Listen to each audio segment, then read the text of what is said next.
রাতের বেলা ছেড়ে খিচুড়ি খেতে চাইলো, বললাম একটু নরম খিচুড়ি পাক করেন। তো আসলাম খিচুড়ি পাক করতে।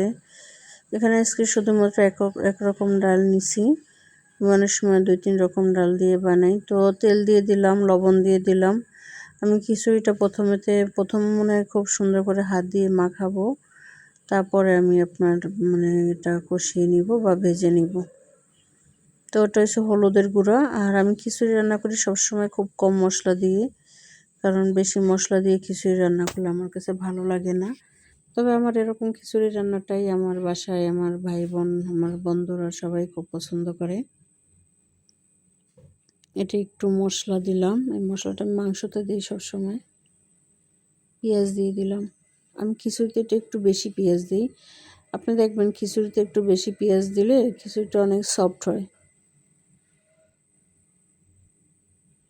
পেঁয়াজটা কম দিলে মনে হয় যেন আপনার খিচুড়ির যে রাইসটা একটার সাথে একটা লাগে না। আর খিচুড়িটা একটু হালকা সফট ওইটাই আমার কাছে ভালো লাগে। একদম ঝরঝরাটা আমার কাছে ভালো লাগে না, আমার বাচ্চাদের কাছেও ভালো লাগে না। অবশ্য আমি যেটা খাওয়াইয়ে বড় করছি ওদের, ওইটাই ওরা পছন্দ করবে, এইটাই নিয়ম। তো খুব ভালো করে মাখাই নিতে হবে হাত দিয়ে, খুব সুন্দর করে। দেখবেন এভাবে খিচুড়ির চালটা যদি ডাল আপনার হাতে মাখান, রান্না করার আগেই একটা অন্যরকম একটা ফ্লেভার বের হয়। তো এবার খুব সুন্দর করে এটা ভেজে নিব।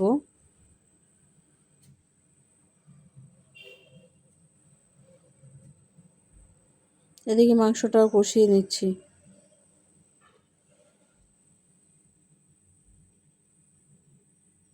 তো মোটামুটি খিচুড়িটা আমার হয়ে গেছে, যে দেখেন খিচুড়িটা কতটা সফট। আর আমার কাছে এরকম নরম খিচুড়ি আচার দিয়ে, তারপরে কালো জিরার ভর্তা দিয়ে, যদি এখন হাতে ব্যথা ভর্তা বানাইতে পারি না।